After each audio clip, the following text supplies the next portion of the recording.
Dalam hukum Taurat, salah satunya adalah jangan bersaksi dusta. Betul nggak, Oten? Kita yang Kristen tahu dalam 10 hukum Taurat. Nah, Ustadz Yusuf PI sudah ngangguk-ngangguk. Sekarang saya tantang Anda, ketika Yesus berada di dalam pengadilan dalam Yohanes 19 ayat 4, ketika Pilatus menghakimi Yesus, ketika di dalam Injil ada dusta tentang penghakiman agama, bahwa orang-orang ahli-ahli Taurat membuat sebuah rekayasa palsu untuk memberatkan hukuman bagi Yesus. Tidak ada satupun mereka yang membawa kasus Yesus datang ke dalam undangan pesta. Kalau memang Yesus berdusta, artinya apa? Itu hanya karangan Yusuf PI saja. Seorang cocokologi. Jangan cocokologi. Saya minta, kalau saya diminta harus membaca Al-Quran dengan sesuai tuntunan Islam, saya minta Anda juga sama. Jangan ngarang-ngarang. Ada nggak di situ Yesus langsung bilang, woi, bohong, dusta, ada nggak? Nggak ada. Oke, kita lanjut. Dari tadi saya perhatikan Ustadz Yusuf PI ini hanya modal congor. Kenapa saya bilang modal congor? Saya nggak tahu Yusuf PI ini lulusan mana, karena dia menafsirkan Al-Quran seenak jidat. Sedangkan dalam surah Hud ayat pertama dikatakan apa? Alif lam ra, kitabun uqimat ayatuhu tsumma fussilat. Kitab yang ayat-ayatnya telah disusun dengan rapi, kemudian dijelaskan secara terperinci. Terus kenapa kamu kabur pada saat tadi saya membuktikan dalam surah Al-An'am ayat 153, ini Allah yang ngomong. Mana klarifikasi kamu menyesatkan umat, mengatakan bahwa yang ngomong ini Muhammad? Hah?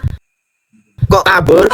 Kamu saya laporin loh, penistaan agama di sini mengatakan Allah, ketika dikatakan jalan yang lurus itu Allah, teman.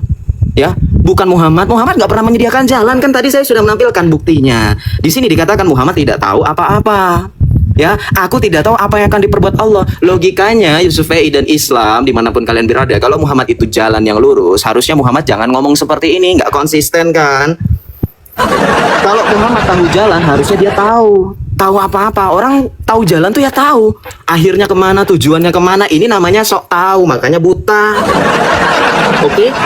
Nah, tadi Yusuf PI ketika membantah hadis saya bahwa keluarganya Muhammad tidak dapat ditolong, artinya Muhammad tidak dapat membela mereka dalam hal berdosa. Ini bukan dalam hal berdosa, ini dalam hal penghakiman. Artinya Muhammad tidak dapat membuat mereka bertobat. Sesuai apa? Sesuai dengan ayat Al-Quran. Kenapa? Karena di sini setiap orang yang berbuat dosa, dirinya sendiri yang akan bertanggung jawab. Terus kenapa Yusuf PI tadi sempat membawa Muhammad itu rahmatan lil alamin?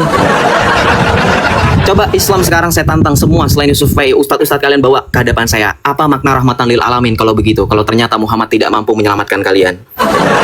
Arti rahmat itu apa? Arti rahmat itu apa? Yesus memberikan rahmat, memberikan apa? Memberikan pengampunan dosa.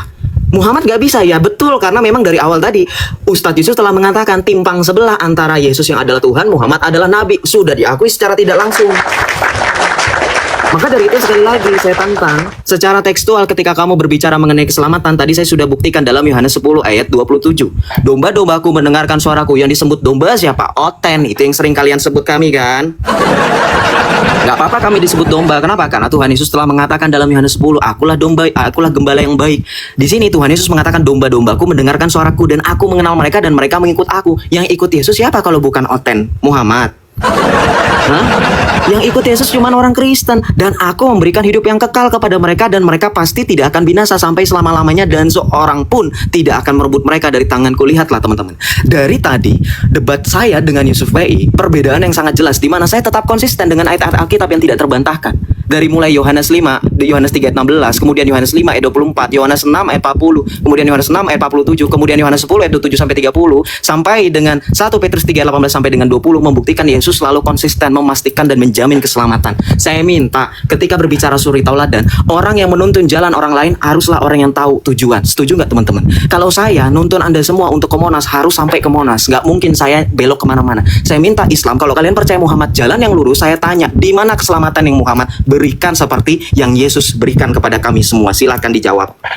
Teman-teman semuanya, ya tadi Joseph menuntut saya tentang masalah Quran surah Al-An'am yang dia tekankan wa anna hadza sirati mustaqiman fattabi'uh. Katanya ini adalah Allah Subhanahu wa taala. Terima kasih ya Joseph ya, pertama mengakui bahwa di situ Allah memberi jalan yang lurus. Itu yang pertama ya. Terus yang kedua ya Sob ya, di mana katanya Nabi Muhammad mengatakan akulah jalan? Kan saya menunjukkan Al-An'am ayat 153. Nih, mari ya kita lihat apa maksud ayat tersebut. Ya, mari kita baca ya teman-teman semuanya. Dari Hamad, dari Asim, dari Abu Wa'il, ia berkata, ya, Abdullah bin Mas'ud berkata, suatu hari Rasulullah membuat sebuah garis lurus bagi kami, lalu bersabda, ini adalah jalan Allah. Dan Asim meniru beliau dengan membuat garis lurus seraya berkata, ini adalah jalan Allah. Satu, ya. Kemudian beliau membuat garis lain pada sisi kanan dan garis tersebut lalu bersabda, ini ucapan Nabi ya, ini adalah jalan-jalan yang banyak. Pada setiap jalan terdapat setan yang mengajak kepada jalan itu. Kemudian beliau nih ya Nabi membaca ayat wa anna hadza sirati mustaqiman fattabi'u. Inilah jalanku, jalan yang lurus. Maka ikutilah jalannya. Ya, udah dibilang yang dimaksud jalan yang lurus di Al-An'am ayat 153 adalah Nabi Muhammad SAW. Nggak bisa Al-Quran saya itu dimanipulasi karena dia mempunyai asbabun nuzul, sebab turun ayat. Waktu itu Rasulullah menyatakan beberapa garis, 1, 2, 3. Lalu beliau berkata, wa anna hadza sirati mustaqiman fattabi'u. Inilah jalanku, jalan yang lurus, maka dari itu ikutilah jalannya. Oh ya, maksud ayatnya. Ya, tapi nggak apa-apa, Joseph udah mengakui itu adalah jalan Allah. Ya nggak apa-apa juga sih ya sebenarnya.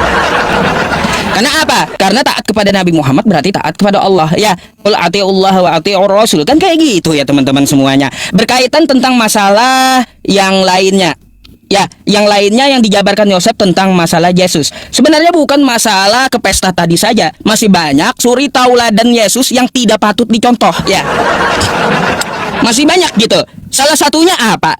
Ketika dia menghambur-hamburkan dagangan orang di halaman bait Allah. Nah, ini apa yang patut dicontoh dari menghambur-hamburkan dagangan orang? Apakah patut dicontoh menghambur-hamburkan dagangan orang? Suri tauladan apa yang dapat diambil menghambur-hamburkan dagangan orang? Di halaman. Ingat ya, itu di halaman. Matius 21 ya. Baca, Yesus masuk ke dalam bait Allah, ke dalam. Habis itu dia mengusir pedagang yang di halaman, ya. Orang kada jualan di dalam bait, ya, malah diamuk-amuk orang jualan di jalanan. Kena teman-teman saya. Kena pembatasan, kena report. Ada yang nggak apa-apa lah, nggak apa-apa. Saya teruskan dulu, nanti setelah sama Joseph saya akan live streaming ulang ya teman-teman. Kena report nih, ya, kena report. Jadi ya teman-teman, dari Yesus saya minta sama Joseph, apa yang patut dicontoh dari Yesus ketika menghambur-hamburkan dagangan orang depan bait? Saya mau tahu. Itu apa yang patut dicontoh gitu loh. Berkaitan tentang masalah Nabi Muhammad adalah jalan, udah saya jawab ya dengan asbabun nuzulnya. Sebab ayat Quran surah Al-An'am ayat 153 tadi turun gitu. Jadi saya hanya menunggu Joseph aja. Sep, ngapain juga mau mengikuti Yesus yang tidak dapat berbuat apa-apa dari dirinya sendiri. Alih-alih mau menyelamatkan Kristen, di Yohanes 5 nomor 30 Yesus berkata, ya, aku tidak dapat berbuat apa-apa dari diriku sendiri. Alih-alih mau menyelamatkan Kristen. Dia sendiri loh yang ngaku, aku tidak dapat berbuat apa-apa dari diriku sendiri. Aku menghakimi sesuai dengan yang apa aku dengar dan penghakimanku adil. Kan kayak gitu. Dia ngaku sendiri tidak dapat berbuat apa-apa dari dirinya sendiri. Buktinya apa? Waktu ditangkap tentara Romawi, memang dia tidak dapat berbuat apa-apa. Menyelamatkan diri sendiri aja kagak bisa, alih-alih mau menyelamatkan Kristen.